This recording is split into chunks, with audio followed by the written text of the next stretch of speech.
मार्कंडेय मंदिरात शतकपूर्ती निमित्त शतचंडी यागाचे आयोजन करण्यात आले आहे।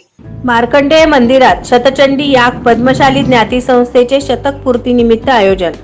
पद्मशाली समाज कुलदैवत महर्षी मार्कंडे यांच्या सिद्धेश्वर पेठेतील मंदिराला 100 वर्ष होत आहेत।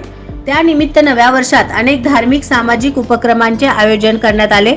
मार्कंडेय महाराजांनी मृत्यूवर विजय मिळवल्यानंतर त्यांनी देवीची उपासना केली। दुर्गा सप्तशक्ती या ग्रंथाची रचना केली। त्यामुळेच प्रमुख शक्तिपीठांच्या ठिकाणी मार्कंडेयांचे स्थान आहे। अशा पवित्र ग्रंथाचे पारायण व्हावे, त्याने समाजात नवचैतन्य निर्माण व्हावे म्हणून दिनांक 18 ते 25 जानेवारी पर्यंत शतचंडी याग आणि पारायण सोहळा आयोजिल्याची माहिती पद्मशाली ज्ञाते संस्थेचे अध्यक्ष सुरेश फलमारी यांनी दिली। 18 जानेवारीला दुर्गाष्टमीच्या दिवशी यागाला सुरुवात होईल। दिनांक 25 जानेवारीच्या पौर्णिमेपर्यंत याग आणि दुर्गा सप्तशक्ती ग्रंथ पारायण सलग सुरू राहील। ज्या समाज बांधवांना या यज्ञामध्ये सहभाग घ्यायचा आहे त्यांनी सिद्धेश्वर पेठेतील श्री मार्कंडेय मंदिरात नाव नोंदणी करावी।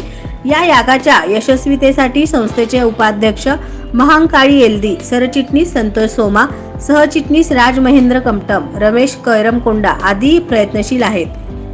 नमस्कार, जय मार्कंडेय।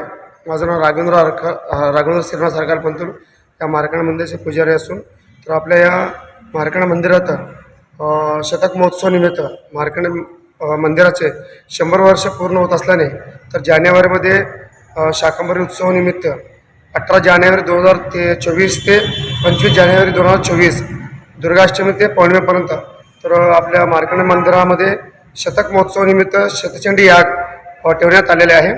तर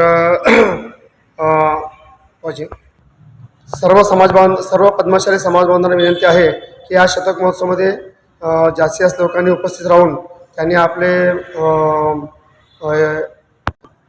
यज्ञ याच्यामध्ये सहभागी होण्यासाठी त्यांनी पद्मशाली ज्ञाती संस्थेमध्ये आपले नाव नोंदणी करून त्यांनी आपले योगदान करावे असे या मार्कंडेय मंदिरातर्फे तर सर्व समाज बांधवांना मी आवाहन करत आहे। जय मार्कंडेय। नवनवीन बातम्या पाहण्यासाठी SB न्यूज चॅनलला लाईक करा, शेअर करा, सबस्क्राईब करा।